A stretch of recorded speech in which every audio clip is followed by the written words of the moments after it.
Angeles, we had the opportunity to look across, we had a wider variation of groups, Caribbean origin groups, also Hispanic, Latinx origin groups as well, and we thought, why don't we contextualize this a little bit more and ground it in a literature that basically argues that race matters within the Latinx community. A quick anecdote, a few weeks ago when the CEO of Starbucks made a statement that he didn't see color, I see some heads shaking, right? I walked into one of my classrooms, a course on social movements, and my students were like, we need to talk about this. And I was like, okay, what's going on? It's like, well, it's tied to the reading. And I had assigned some readings about the settler colonialism and the caste system in Latin America and the Caribbean that led to a sort of a nationalist framework where we don't see color anymore.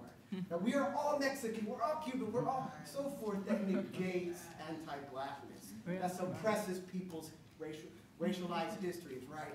And so they really wanted to talk about the differences between here and there, and to the extent to which there are similarities and there are some differences.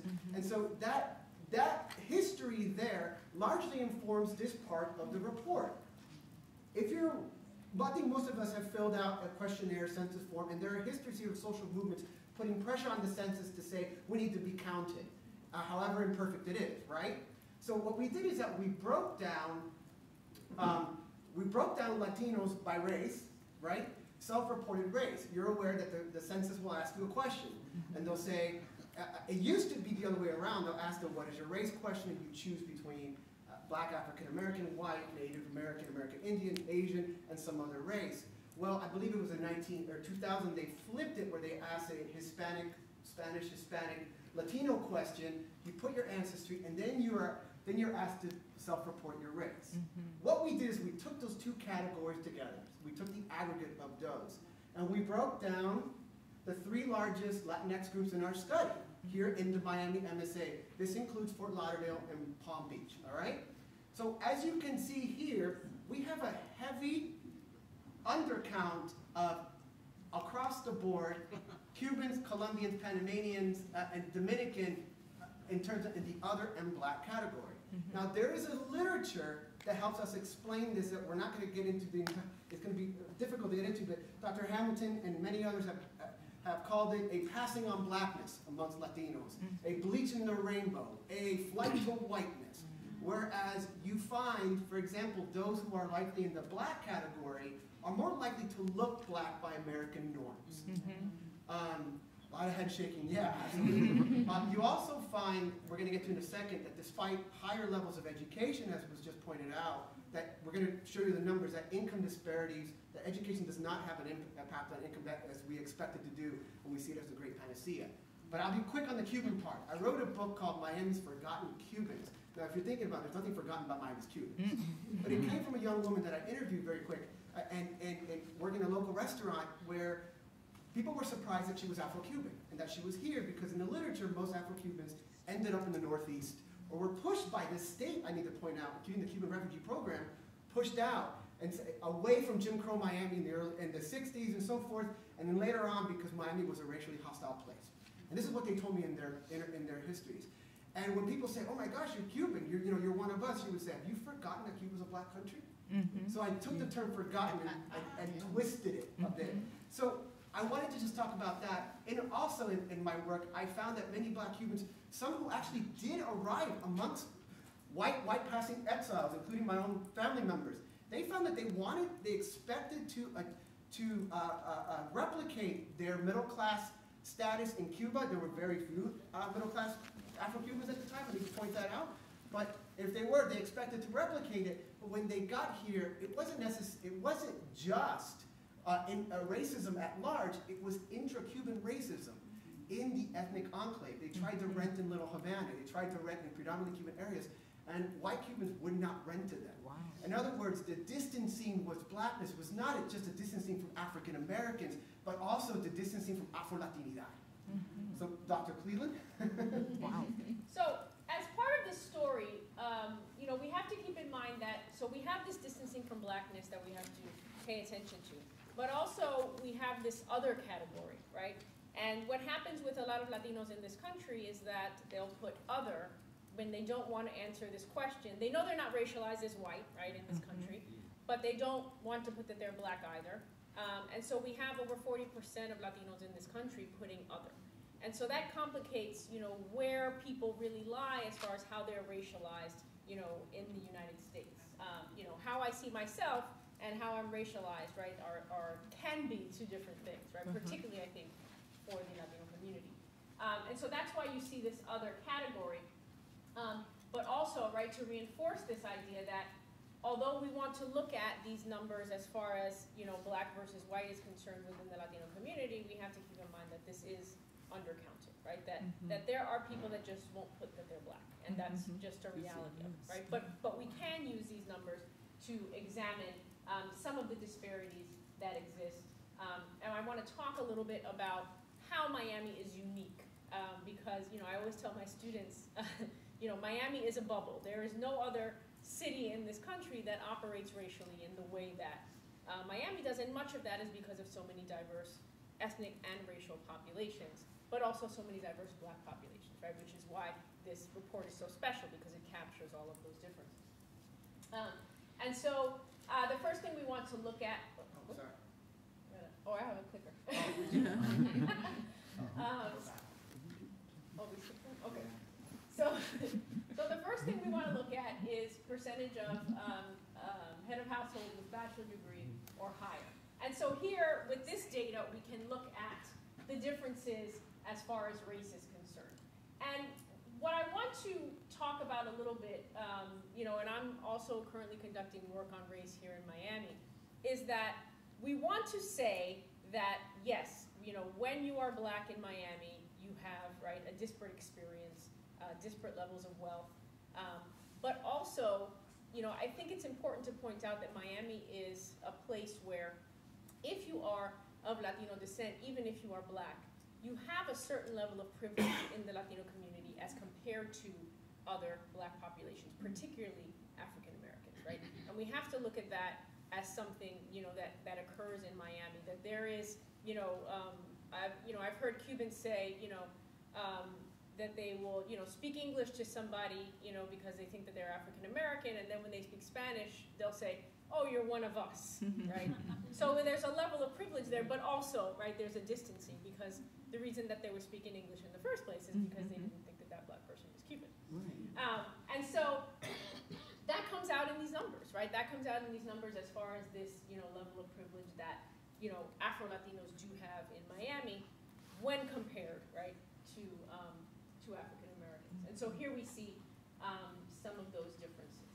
And also, right, this comes back to, Dr. Hamilton's point about, education, right? Education, we can't only look at education here. We have to look at, despite some, right, similar levels of education, we still have these large wealth disparities. Yeah, real quick, one of the things I found, we weren't able to break them down by, for example, waves of arrival. We also have to distinguish between Puerto Ricans in terms that they're not immigrants, they're migrants, right? So we weren't able to do that, but in my own work on Cubans in Miami, I found that Afro-Cubans who arrived during the exilic wave had this similar levels of education as white Cubans, yet their incomes were dramatically lower, and they're a huge disparity, I think, by $8,000 a year median. And as we're going to go to the next slide for the sake of time, that's also evident in unemployment figures. People have the occupational skills. Contrary, the skills gap is largely a myth. People have the education, yet this is a labor market. Look at this labor market experience here of unemployment rates.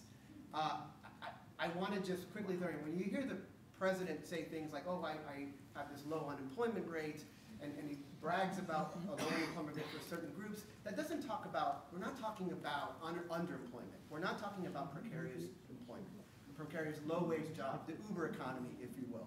We're forgetting all kinds of data that's hidden beneath those numbers.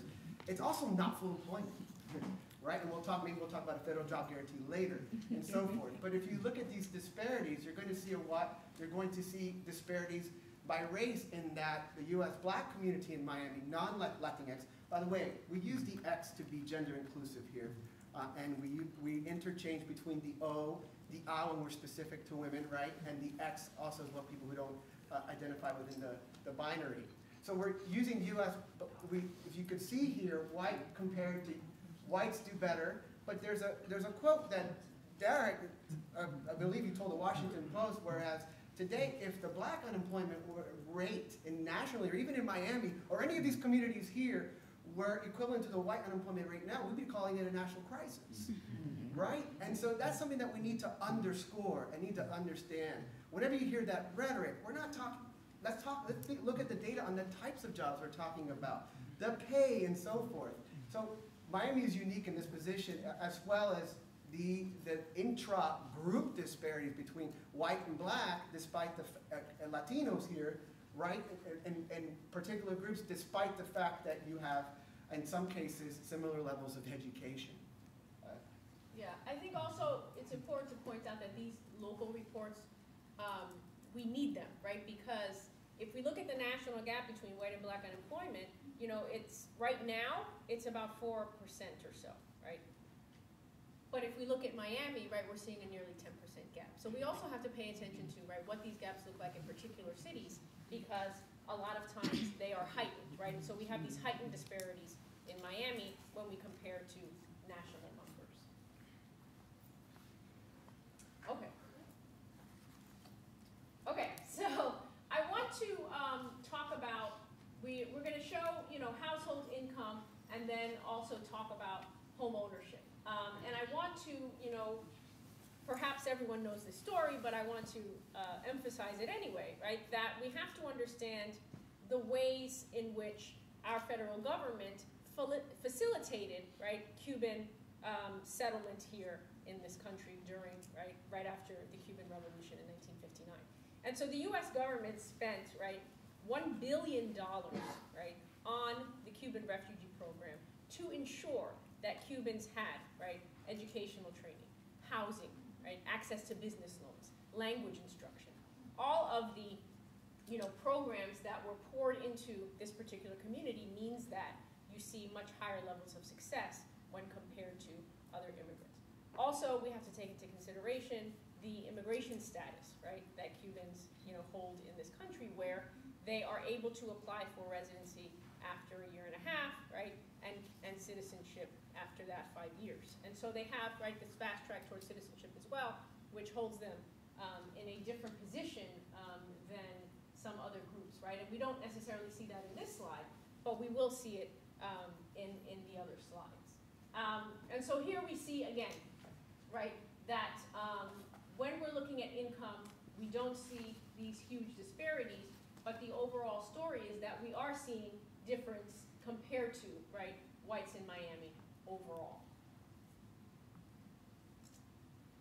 When we look at home ownership, now we see some of the differences. And so here you have, right, this 52.9% is largely a legacy, right, of a lot of those programs that were made available to earlier arrivals, right, within the first 2 decades or so. But we also see, right, these disparities between black and white within the Latino community, and then also, right, compared to whites in Miami. This underscores Dr. Cleveland's point about the state playing a role in racializing communities into different economic trajectories. State and non-state actors as well. Dr. Collin is here, is going to get into a little bit of that later. But we will, but it underscores that point. It also speaks to white Cuban privilege, straight up, and white Latinx privilege. I'm just going to be frank and just put it out there. In terms of,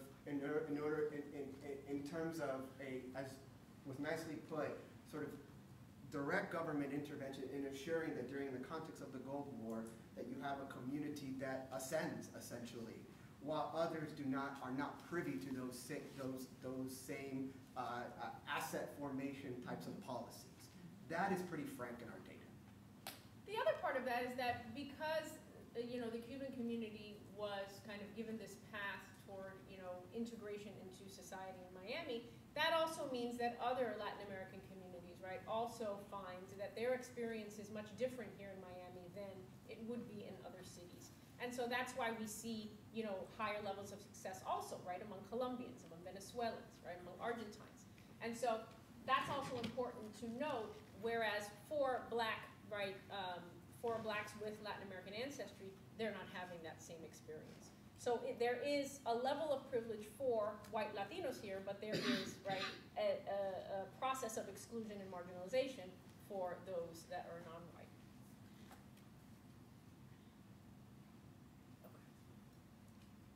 Okay, this chart looks at business ownership and sales by race and ethnicity. We were actually talking about, where's Anne? We were talking about this last night in terms of sort of this idea that entrepreneurship is this panacea, that it's going to be this great, you know, I teach at Brooklyn College and many students come with a narrative, their families and so forth, that I gotta go be a business owner and it's going to, and I often say, well, you know, there's a good deal of literature. Well, let's talk about this. It's a literature that finds that many business owners actually report also supplemental income, and how can we formulate policies that assure that people aren't working their butts off and so forth, right, and sort of, and are getting exploited either through different channels here. What this chart does is that it breaks down the Latinx groups.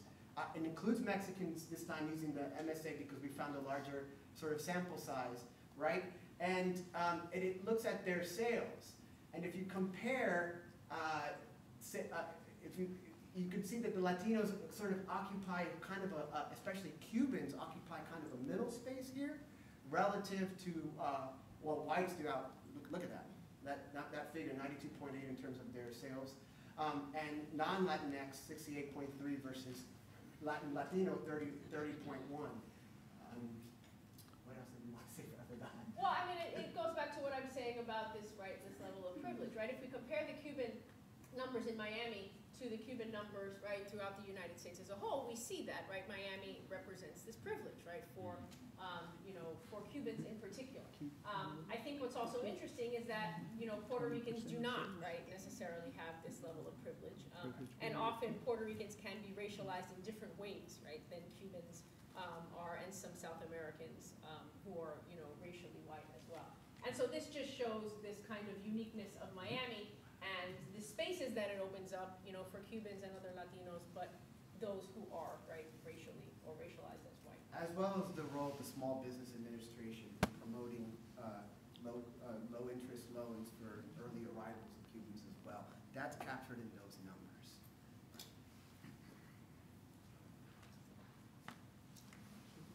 So the last slide we want to talk about is this comparison between, you know, different black immigrant groups. And so, you know, when we're looking at Miami in particular, this is important, right? What is the experience, you know, between Jamaicans, right, versus Haitians versus Afro-Cubans? You know, what kinds of opportunities, right, are they experiencing here in Miami relative, right, to one another? And so here we see, right, that we have, you know, black Latinos are, you know, lower as far as some of the indicators here when compared to some other black immigrant groups. You know, and we were talking about this, you know, obviously it's conjecture, right, because we don't know the story, right, of each you know, respondent. But certainly, you know, as immigrant groups come in, they find their communities here in Miami. You know, West Indian communities, you know, are often more racially, right, homogenous than Latino communities are. And so when black Latinos are coming in, they are being, right, marginalized within their own ethnic group, right, which is unique to what somebody who is West Indian might experience in their group, right? And so, you know, this can create even more, right, exclusion as far as opportunity is concerned.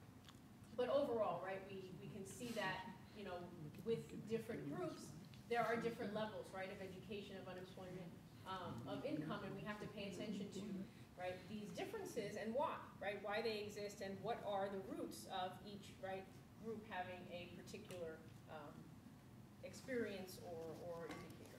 Yeah, it also, if we compare this to the previous charts, it also suggests that when you look at Latinos by ancestry groups, there's a little bit more variation, especially within group race. But if you look at what you would call the collective black experience in Miami, despite despite disaggregated into groups, you see there's some variation, but there's largely a collective experience, right?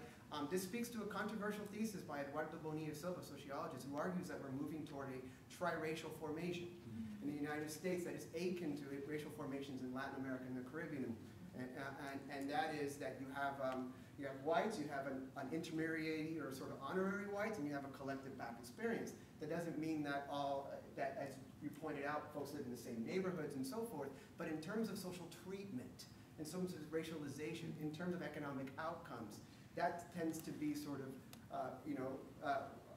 a sociological idea of where we are. There's folks that are testing these theories, whether you're looking at home ownership. I see some folks in the room that have done that. We're looking at different asset formations.